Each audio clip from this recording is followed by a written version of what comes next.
Well, welcome back to Daily Encouragements. We've been talking about pressure, and also yesterday we talked on marriage, and that's something we want to go into more depth. But today I want to talk on unrealistic pressure.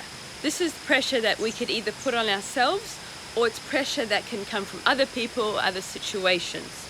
When Sean and I were first married, I remember he didn't have a job, and I was putting so much pressure on him to get a job, a normal job, a 9 to 5, get a certain salary, come home, and that's your life. And thank God that Sean did not come under that pressure I was putting on him. He said, no, I'm not going to do that. And if you know Sean, he's an entrepreneur. So the moment he feels trapped, he's going to break that trap and he's going to go and do something greater. And so he didn't give in, and we can stand here today and honestly say we feel so blessed, and that in terms of we've got time, we're financially free, and we've got the space. So thank you, Sean, for not giving into my pressure, because we wouldn't be what we're doing today if it wasn't for you. When we put unrealistic pressure on people, they have two options. Either they're going to run away and go, stuff you, I don't want to be with you, I don't want to work with you, or they will come under that pressure. And I think this is something that I've done a lot, is I come under the pressure and then I internally get frustrated, and then I do things I don't want to do, and then I get resentful, and then I'm just like, I don't want anything to do with that person or that situation. And my encouragement today is, yes, there are situations, there are things happening, but don't look at those things. Don't point the finger to other people and point out their faults. Look at your life and go, how can I learn from this situation? Yes, that thing's not right, and yes, that person's saying stuff about me, but so what? How can I learn from that? How can I be a better person? You know, years ago when I was leading the worship, we went through about 2 years of real terrible situation where most of the worship team turned on me. They criticized me. They wanted it a different way. They thought they were better, and a lot of them were better. They were very talented, very charismatic, very likable people, but they were bringing an agenda that wasn't what the house of this church wanted.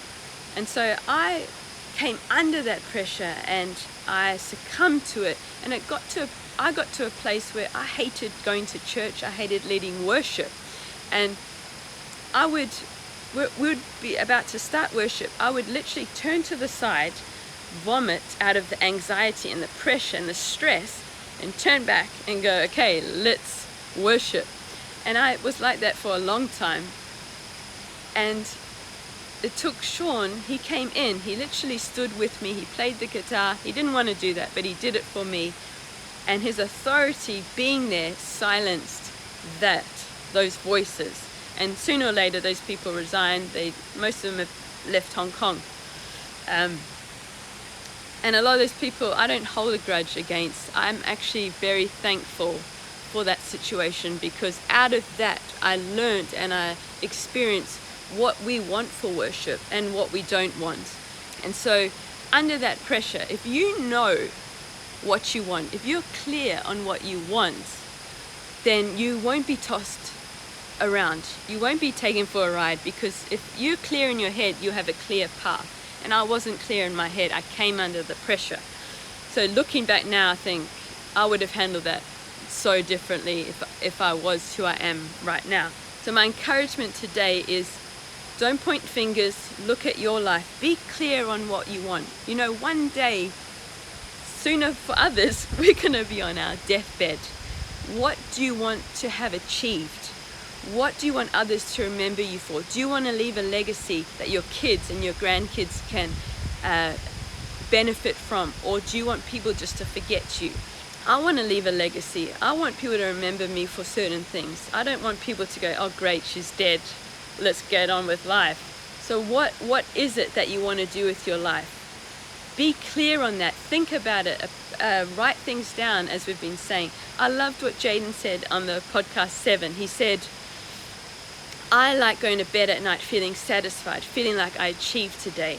What is it that you want to achieve today? Write it down, think about it, and go and do it right now. So my encouragement is, you have the ability to step up. When people criticize you or want to push you away, say thank you. Thank you for doing that, because I'm going to be better for that. Take that pressure, apply it. When I feel that, like, I get this internal rah, like, okay, you want to take me out? Great, thank you. Now I'm going to apply that and be better. So my encouragement is, for the third time, take that pressure, apply it. Ask yourself, what can I do? How can I achieve? And then do it.